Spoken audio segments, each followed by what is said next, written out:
बुद्ध के एक शिष्य हो गए मोहम्मद कल्याण। घूमते घूमते स्वर्गलोक चले गए। अनेक स्वर्ग हैं, एक स्वर्ग में चले गए। अब जैसे स्वर्गलोक में प्रवेश करते हैं, स्वर्ग की 500 अप्सराएं निकली। स्वर्ग की 500 अप्सराएं आकर के मोहम्मद कल्याण को प्रणाम की, सशरीर चले गए। उसको कहते तब 3 श्लोक, तब 3 श्लोक में गए थे।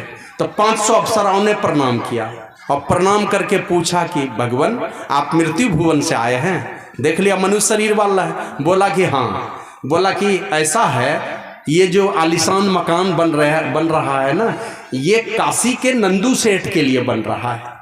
और हम लोग 500 स्वर्ग की अप्सराएं काशी के नंदू सेठ के लिए दासी बहाल किए गए हैं। वो आएंगे, अभी मृत्यु भुवन में है, मरेंगे, ये शरीर छूटेगा तब जाएंगे उस लोक में। उसी के लिए ये आलीशान मकान बन रहा है और हम लोग नौकरानी बहाल किए गए हैं 500 स्वर्ग की अप्सराएं।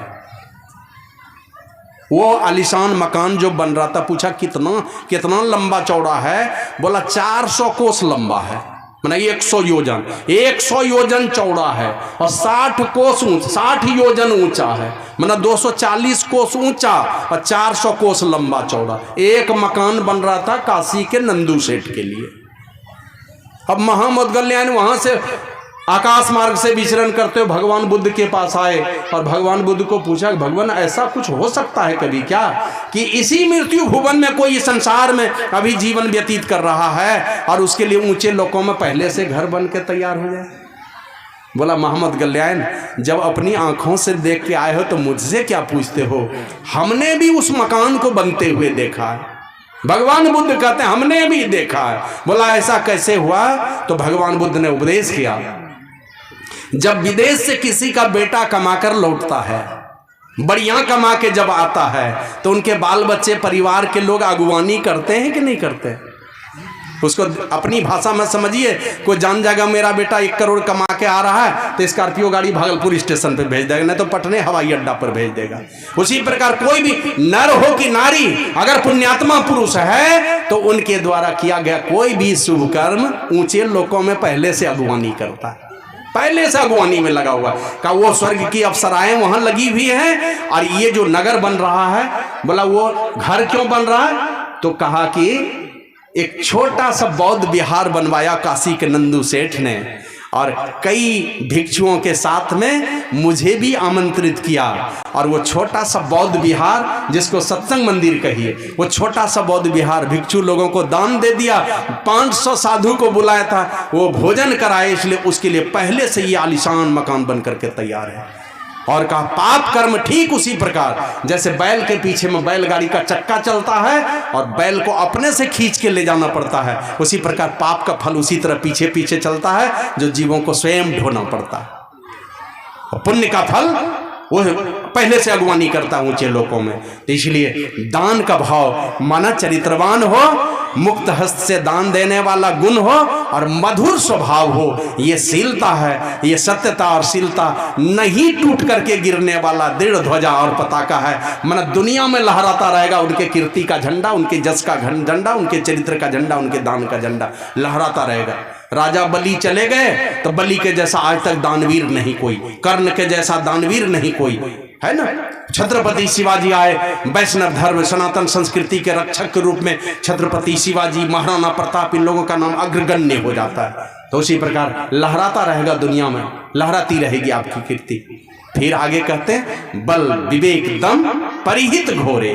घोड़ा कौन कौन? उस रथ में, धर्म में रथ में घोड़ा कैसा? ये 4 पैर वाला? बोला नहीं, 3 तरह का घोड़ा बतलाया। बल विवेक, माना विवेक का बल चाहिए। विवेक किसको कहते हैं? जो पाप और पुण्य का विचार करने का सामर्थ्य जिस बुद्धि के अंदर है उसे विवेक कहते हैं। जड़ और चेतन को पृथक पृथक करके देखने का सामर्थ्य जिस बुद्धि के अंदर में उसको विवेक कहते हैं। तो पापों से बचा हुआ मन, पुण्य का विचार करने वाला जो बुद्धि है हमारे अंदर में, वो विवेक कहलाता है। तो हमारे अंदर में विवेक का बल चाहिए। और वो विवेक कैसे होगा? तुलसीदास जी महाराज कहते हैं, तुलसीदास हरि गुरु करना बिनु विमल विवेक न होई। वो निर्मल विवेक, वो विमल विवेक कब होगा? जब गुरु परमात्मा स्वरूप श्री सदगुरु की कृपा होगी, उनकी कृपा से विमल विवेक पैदा होता है। तो बल विवेक माना विवेक का बल चाहिए, जड़ और चेतन को पृथक करने वाली बुद्धि चाहिए हमारे अंदर में, पाप और पुण्य को अलग अलग छांट करके देखने की शक्ति चाहिए। तो ये बल विवेक और दम का बल चाहिए, इंद्रिय निग्रह का बल चाहिए। ये नहीं कि आंखें कह दी इधर देखो तो बस देखना शुरू किया, जो कहा बस सुन लिया उसका। एक दिन एक आदमी खड़े थे, है तो बड़ी हंसी मजाक वाली बातें, एक बूढ़े लोग खड़े थे, एक छोटा बच्चा गया इधर से साइकिल चलाते हुए और वो बुजुर्ग लोगों के पैर के बीच में घुसा दिया अगला चक्का, तो वो लड़का भी गिरा बूढ़ा भी गिरा। तो उठ करके ये लड़का कहता चचा गलती हो गई क्षमा कर दीजिए। कहने ने तुम जहां देख रहे थे ना मैं भी उधर ही देख रहा था। तो हमारी इंद्रियां सदैव, हमारे गुरु महाराज ने कहा अगहन दाहन प्रकृति भोगन गहन को जो धावही हारी आवही क्लेश पावही कबहू नहीं तृप्त आवही। आंखें आज तक संसार के जिन जिन नजारे को दिखाया, इन आंखों ने जिन नजारों को दिखलाया है, ये सदैव आपको अधोगति में ही ले जाने का काम करेगा। हाँ, महापुरुषों की युक्ति अगर है आपके पास में, उनके इशारे पर देखेंगे तो सदगति की ओर चले जाएंगे। अपनी मर्जी से आंखें क्या दिखलाती हैं आपको पता ही, आपकी आंखें किधर देखने के लिए करती हैं। और यही कारण है, आप देखेंगे बहुत अच्छे अच्छे सत्संगी घर में देखा, ऐसे हाथ जोड़े हुए देखते हैं, तमाशा देखते हुए, घर में स्वागतम वेलकम लिखा हुआ, तस्वीर किन की लगाते हैं? वो वेलकम लिखा हुआ जहां पर है वो तस्वीर किन की है तो पता चलेगा अर्धनग्न महिला की तस्वीर है, वो लगा करके रखे वेलकम में। किस लिए रखे उनको? अच्छे अच्छे सत्संगी के घर में, बहुत लोगों के घर में देखा हीरो की तस्वीर ला करके टांग देंगे। कौन टांगा? उसका बेटा नहीं टांगा है, उनकी बेटी टांगी है ला करके। वही फटीचर दूल्हा चाहिए। हीरोइन की तस्वीर कौन टांगते हैं? बेटियां नहीं टांगते, बेटे लाके टांगते हैं। वही फिल्मी हीरोइन चाहिए पत्नी के रूप में। तो इसलिए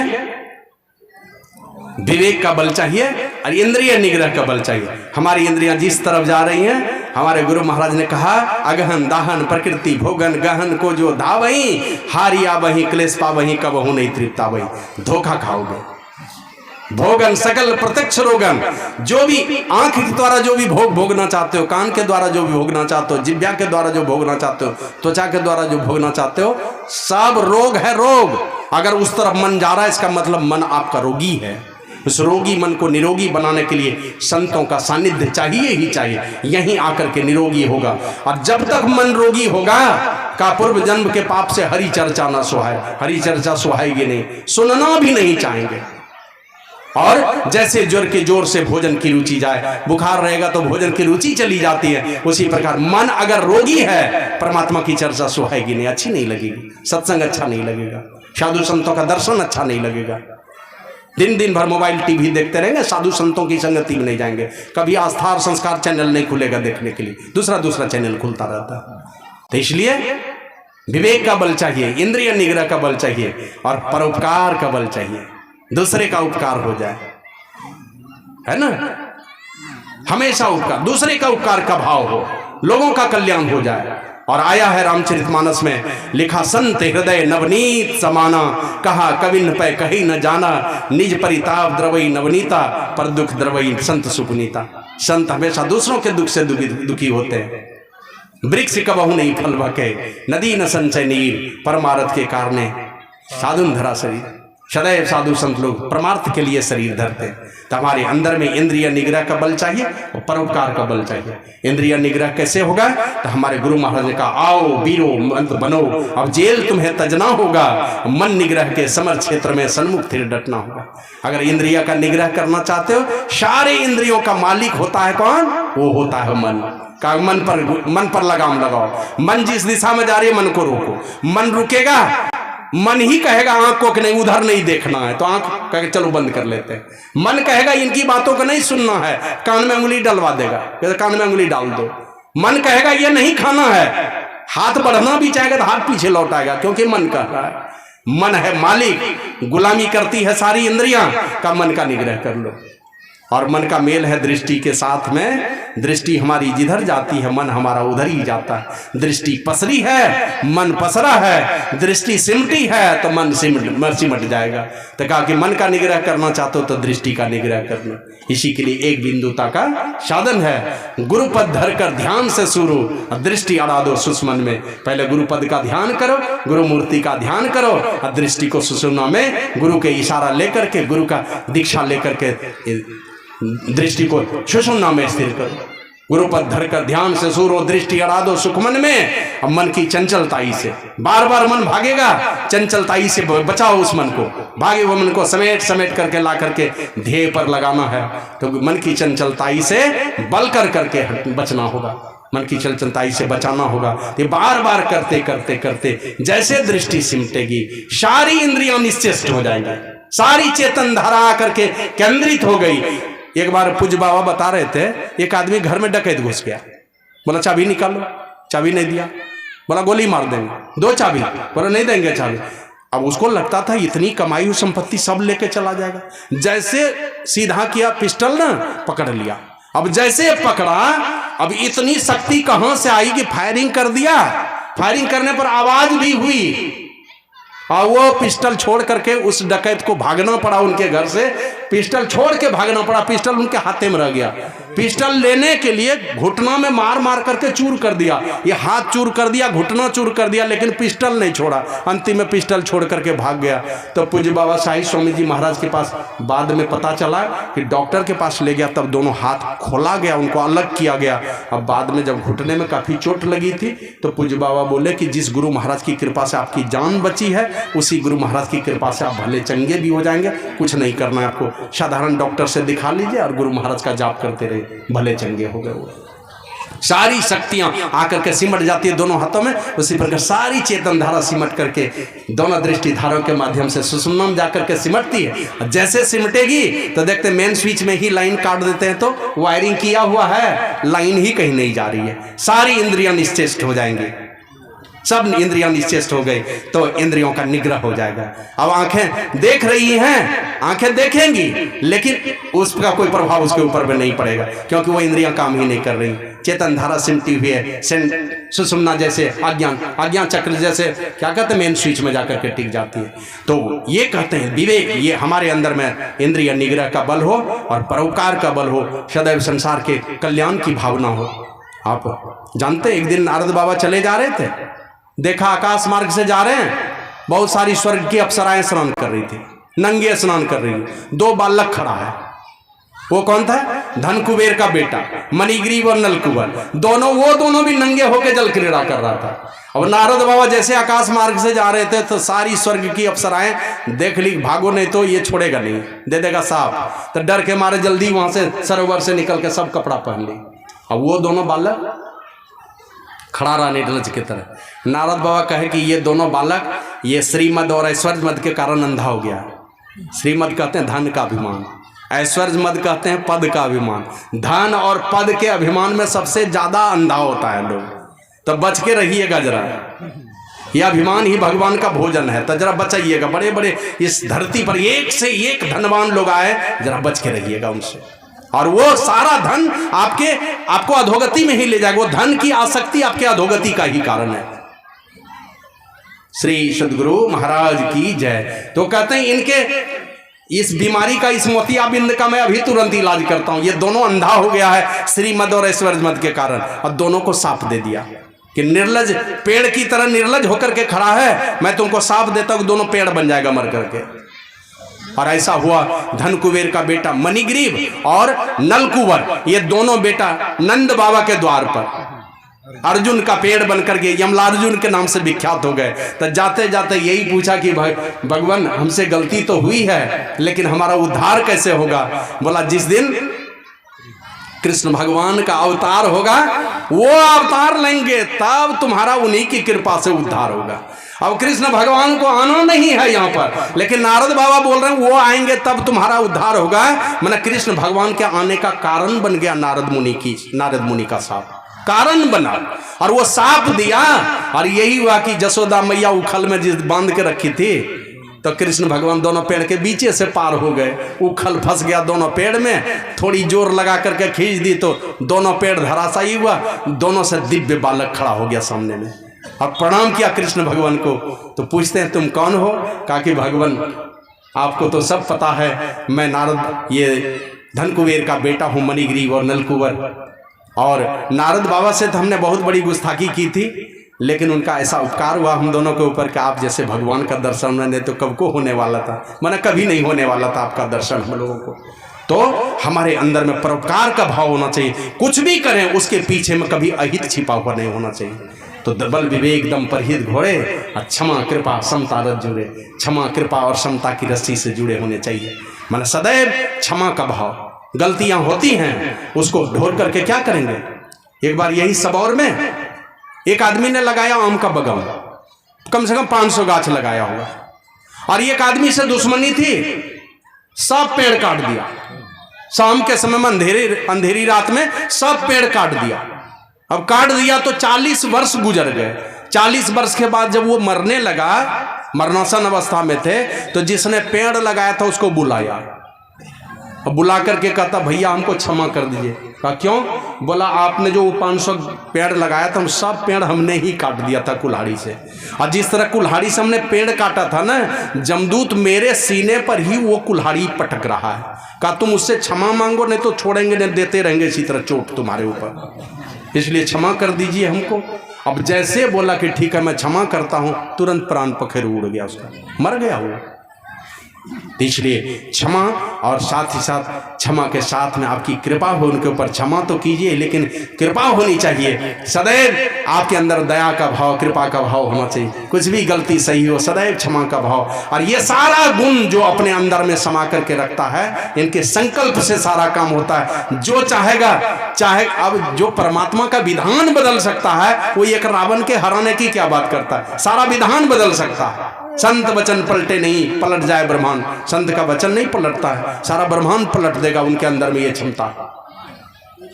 श्री सद्गुरु महाराज की जय। फिर आगे कहते हैं समता की रस्सी से, क्षमा की रस्सी से, समता की रस्सी से, वे बल विवेक दम और परहित का घोड़ा क्षमा की रस्सी से, कृपा की रस्सी से और समता की रस्सी से बंधे होने चाहिए।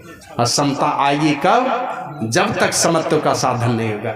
समत्व का साधन करने से ही वो समाधि साधन कहलाता है। और समत्व का साधन जब तक नादानुसंधान की क्रिया में परिपूर्ण नहीं होंगे, समत्व की प्राप्ति नहीं हो सकती है। तो समता की रस्सी से, समता के डोर से, क्षमा कृपा और कृपा की रस्सी से ये सारे घोड़े जुड़े होते हैं उस धर्म में, रथ में। फिर कहते हैं, फिर क्या? ईश भजन सारथी सुजाना, बिरति चर्म संतोष कृपाना, है ना। दुनिया में देखते हैं सारे के सारे लोग भक्ति करते हैं, सब किनकी? सबके घर में जाके देखिए किनकी भक्ति करते हैं? 33 कोट देवी देवता की भक्ति कर रहे हैं। अब भगवान श्री राम क्या कर रहे हैं? कहते हैं ईश भजन सारथी सुजाना, चतुर सारथी है, होशियार सारथी है। जैसे भगवान श्री राम के सुमंत सारथी थे ना, गोद में खिलाया था, कभी भी उनके क्या कहते हैं गलत निर्णय नहीं लेने दिया, ऐसा मंत्री था उनका सुमंत सारथी। बड़ा ही धर्मात्मा पुरुष थे सुमंत सारथी। परमात्मा का भजन, हमारे गुरु महाराज कहते थे ये सारे देवी देवता की भक्ति करोगे, जो चीज मांगोगे सब दे देगा। मरोगे तो कहां जाओगे? देवी देवता के देने पर जाओगे कहां? जाओगे तो नरक में ही। किसी तरह भूल चूक से अगर गए तो स्वर्ग में जाओगे, उससे ज्यादा देने का कुछ सामर्थ्य नहीं है। एक चीज की तमन्ना सबके अंदर है, वो है शांति की तलाश, वो है मुक्ति की तलाश। वो कौन देंगे? वो देंगे जब भी तो परमात्मा देंगे। और इस धरती पर देने वाला अगर कोई माय का लाल है, वो कोई साधु संत है। कोई देवता में सामर्थ्य नहीं है कि आपको मुक्ति दे दे। इसलिए बाबा कबीर कहते हैं, परली पार तेरा मीता खड़िया, उस मिलने का ध्यान ना धरिया, टूटी नाव पर जा बैठा गाफिल गोता खावेगा रे। टूटे हुए नाव पर बैठोगे, अब बीच धारा में जाकर के नहीं डूबोगे, ऐसा कभी हो सकता है? किनारे में तो कम पानी है तो नहीं भी डूबोगे, बीच में जाओगे तो अधिक पानी है, डूबना ही डूबना है तुम्हारे नाव को। तो उस डूबते हुए नाव पर किस नाव पर सवार हो? तो परमात्मा की भक्ति रूपी नाव पर सवार होकर के इस अंधकार मंडल के उस पार जाने, कहते परली पार तेरा मीता खड़िया, उस पार में तुम्हारा मित्र परमात्मा खड़ा है और उस मिलने का ध्यान न धरिया। उससे मिलने का ध्यान नहीं धरोगे तो टूटे हुए नाव पर बैठोगे तो तुम्हारा जीवन रूपी नाव डूबेगा ही डूबेगा। इस भजन सारथी सुजाना। और यही कहा था ना कि जब कर्ण का सारथी शल्य उससे पूछा कि मैं जब नहीं रहूंगा, महाभारत की लड़ाई में मारा जाऊंगा, तो तुम क्या करोगे? तो शल्य ने कहा कि क्या करूंगा, चला जाऊंगा घर, जब कोई काम ही नहीं रहेगा तो घर चला जाऊंगा। यही बात अर्जुन ने पूछा अपने सारथी से, कृष्ण भगवान से, ये भगवान अगर ऐसा हो महाभारत की लड़ाई में अगर मारा गया तो, मैं मारा गया तो? बोला मेरे रहते हो ही नहीं सकता ऐसा। कहा अगर हो गया तो? कहा ये हो ही नहीं सकता। कहा भगवान अगर हो गया तो? कहा ये तो हो ही नहीं सकता। अगर ऐसा हो गया इस हस्तिनापुर को उठा के ले जाकर समुद्र में फेंक दूंगा और उठाऊंगा सुदर्शन चक्र, सारे संसार का सफाया कर दूंगा एक तरफ से। लेकिन आपको पता है ना अर्जुन की क्या गति हुई? कृष्ण भगवान गए, कमजोर हो गया, कहाँ डकैत, कहाँ सब सारा चीज छीन लिया, राजपाट छूटा। ये क्या स्वर्गारोहण पर्व को पढ़िए तो पता चलेगा। पांचों भाई पांडव और द्रौपदी सबों की यात्रा हुई है, सब गिरते गए। पहले माता द्रौपदी गिरी, क्योंकि भक्तिन तो थी लेकिन झूठ सांच भी बहुत कुछ था, तो इसके चलते वो अपनी गलती के चलते गिरी नीचे। और उसके आगे पांचों भाई धीरे धीरे, चार भाई मर मर करके नरक में गए। पहले ऊंची से ऊंची गति हुई तो बाद में स्वर्ग गए। युधिष्ठिर महाराज को भी नरक का मुख देखना पड़ा, ऐसी गलतियां उनसे हुई। तो इस भजन सारथी सुजाना, परमात्मा की भक्ति करेंगे, ये चतुर सारथी है। और विरति चर्म संतोष कृमाना, ये वैराग्य क्या है? ढाल है, ढाल अंदर से ही वैराग्य, कुछ नहीं चाहिए मुझे, जो परमात्मा ने दिया इसी में गदगद है। अब कोई सोना के थाली में दे दे खाने, कि यहाँ केला का पत्ता में, के सखुआ का पत्ता में सतुआ ला करके दे दे खाने के लिए, कोई अब इच्छा ही नहीं, कोई अपेक्षा नहीं है। जो परमात्मा दे दे बस उसी में गदगद है। इसलिए बाबा कबीर ने कहा रूखा सूखा खाए कर, ठंडा पानी पीव, देख वीरानी चुपड़ी मत ललचावे जी नहीं ललचाता किसी को देख करके, जो परमात्मा ने दिया उसी में गदगद है। फिर आगे कहते हैं वैराग्य ढाल है, ढाल आपको संसार के तमाम प्रकार के झंझावातों से बचाएगा। वैराग्य चाहिए अपने अंदर में, और ऐसा वैराग्य गुरु महाराज के अंदर में जा करके देखते हैं। कुएं में घुस घुस करके, शरीर चला जाए तो चला जाए, कुएं में घुसे हैं, भोजन लाके ऊपर में रखा हुआ है और गुरु महाराज कुएं में घुस करके ध्यान में बैठे। 1 दिन 2 दिन 4 दिन 6 दिन 10 दिन इसी तरह ध्यान के गहराई में डूबते रहते थे, शरीर जर्जर हो गया। वैराग्य चाहिए जीवन में। और विरति चर्म संतोष कृपाना, संतोष क्या है? तलवार है, तलवार। बाबा साहिब स्वामी जी महाराज कहते हैं करी सत्संग ज्ञान खंजर लय, सठ रिपु कह करुई थी। वैराग्य ढाल है, संतोष कृपान है, तलवार है। ये संतोष रूपी तलवार से आप दुश्मन के सारे विकारों पर विजय प्राप्त कर सकते हैं, सबको काट के हटा सकते हैं। तो विरति चर्म संतोष कृपाना। और श्री सद्गुरु महाराज की जय। 5 बजने वाले हैं, ज़्यादा समय आगे नहीं बढ़ाऊंगा, ठंडी का समय।